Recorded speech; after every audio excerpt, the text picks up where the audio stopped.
ഇപ്പോഴത്തെ കുട്ടികൾ മുഴുവൻ സമയവും മൊബൈൽ ഫോണിൻ്റെ പിറകെയാണ്. അതുപോലെ ടാബ്ലറ്റ്സ് ഉണ്ടല്ലോ, ടാബ്ലറ്റ് കണ്ടുകൊണ്ടിരിക്കുക, അതുപോലെ തന്നെ ടി വി കണ്ടുകൊണ്ടിരിക്കുക. കാരണം മാതാപിതാക്കൾക്ക് ഒട്ടും സമയമില്ല. ഇവർക്ക് എന്ത് ചെയ്യാനായിട്ട് കൊടുക്കണമെന്നറിയില്ല. കാരണം പുറത്തോട്ട് കളിക്കാനായിട്ട് വിടാനായിട്ടുള്ള സൗകര്യമില്ല. ചിലപ്പോൾ വീട്ടിൽ 2-3 കുട്ടികളൊക്കെ ഉണ്ടാവും. പക്ഷേ അവർക്ക് എന്ത് ഗെയിംസ് ആണ് കൊടുക്കേണ്ടത്, എങ്ങനെ അവരെ ഡൈവേർട്ട് ചെയ്യണമെന്ന് പോലും അറിയാത്തതുകൊണ്ട് ഒരു മൊബൈൽ ഫോൺ കൈ കൊടുക്കും. അവർക്ക് എളുപ്പം മിണ്ടാതെ അവരുടെ തിരിഞ്ഞോളും. ഇപ്പം നമ്മൾ അവർ എന്താണ് ഫോളോ ചെയ്യുന്നത്, എന്താണ് കാണുന്നത്, അവരുടെ സ്വഭാവം എങ്ങനെയാണ് മാറുന്നത് പോലും നമുക്ക് അറിയാത്തൊരു സാഹചര്യത്തിലാണ്. ഇപ്പോൾ പലരും ചോദിക്കുന്നൊരു ചോദ്യമാണ്, എന്തൊക്കെ ഗെയിംസുകൾ നമുക്ക് വീട്ടിൽ കുട്ടികളെ കളിപ്പിക്കാം? വളരെ എക്സ്പെൻസീവ് അല്ലാത്ത വീട്ടിൽ തന്നെ നമുക്ക് ഉള്ള സാധനങ്ങൾ കൊണ്ട് പല ഗെയിംസുകളും ഉണ്ടാക്കാനായിട്ട് പറ്റും. അത്തരത്തിലുള്ള ധാരാളം ലിസ്റ്റുകൾ നമുക്ക് യൂട്യൂബിലും മറ്റും കിട്ടും. അത്തരത്തിലുള്ള കുറച്ച് ഗെയിംസുകളാണ് ഞാനിന്ന് കാണിച്ചു തരുന്നത്. എനിക്ക് ടൈം കിട്ടുന്ന സമയത്ത് ദുബൈയും എൻ്റെ മകളും അതുപോലെ ദുബൈയുടെ ഫ്രണ്ട്സൊക്കെ വരുന്ന സമയത്ത് അവരുമായിട്ട് കളിക്കുന്ന ഗെയിമുകളാണ് ഈ വീഡിയോ കാണിച്ചിരിക്കുന്നത്. അപ്പം നമുക്കിന്ന് കാത്തുവും ജാനുവും നമ്മുടെ കൂടെ ഉണ്ട്. അതുകൂടാതെ ദുബൈ ഉണ്ടാവും. അപ്പോൾ അവരുടെ കൂടെ ചെറിയ ചെറിയ ഗെയിംസുകൾ കാണിക്കും. ചെറിയ ഗെയിംസ് നിങ്ങൾക്കത് കാണുമ്പോഴെങ്കിലും ഓർമ്മ വരും, ഇത്തരത്തിലുള്ള ഗെയിംസുകൾ കളിക്കാമെന്നുള്ളത് ഓർമ്മ വരും. ഇപ്പോൾ കുട്ടികളുടെ സ്കില്ല് ഡെവലപ്പ് ചെയ്യാനും കുട്ടികൾക്ക് കുറച്ചുകൂടെ എൻഗേജിങ് ആയിട്ട് ഇത്തരത്തിലുള്ള ഗെയിംസുകൾ കളിപ്പിക്കുന്നത് നല്ലതാണ്. അപ്പം എന്തൊക്കെ ഗെയിംസ് ഉണ്ടെന്ന് നോക്കാം. അവസാനം അവർ എനിക്കും വലിയൊരു പണി തന്നു. 1 മണിക്കൂർ എടുത്തിട്ടാണ് എനിക്കത് സോൾവ് ചെയ്യാനായിട്ട് പറ്റിയത്.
ഇതിനെ ആ ചെറിയ സ്പാൻഡറും കൊണ്ട് കൊടുക്ക്.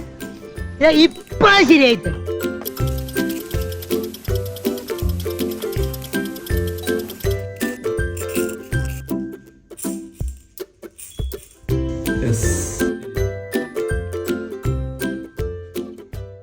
ഇപ്പോൾ കുറച്ച് ഗെയിംസ് ഒക്കെ മനസ്സിലായല്ലോ. ധാരാളം ഗെയിംസ് ഉണ്ട്. ഇനി എനിക്ക് തോന്നുന്നു 20-25 ഗെയിംസ് നമ്മൾ കളിക്കാൻ ബാക്കിയുണ്ട്. ഞാൻ കുറച്ച് ഗെയിംസ് മാത്രമേ വീഡിയോ റെക്കോർഡ് ചെയ്തിട്ടുള്ളൂ. ബാക്കി ഗെയിംസ് റെക്കോർഡ് ചെയ്തിട്ട് പോലുമില്ല. ഇത് ധാരാളം ആളുകളുടെ അറിവിലേക്ക് ഷെയർ ചെയ്ത് കൊടുക്കുക. ഇനിയും ഇത്തരത്തിലുള്ള വീഡിയോസ് വേണമെങ്കിൽ കമൻറ്റ് ചെയ്യുക. ഉറപ്പായിട്ടും കൂടുതൽ ഗെയിംസ് ഉൾപ്പെടുത്താനായിട്ട് നോക്കാം. അപ്പോൾ മറ്റൊരു വീഡിയോയുമായി ഡോക്ടർ ഡി ബെറ്റർ ലൈഫ് ഉടനെ വരുന്നതായിരിക്കും. Take care.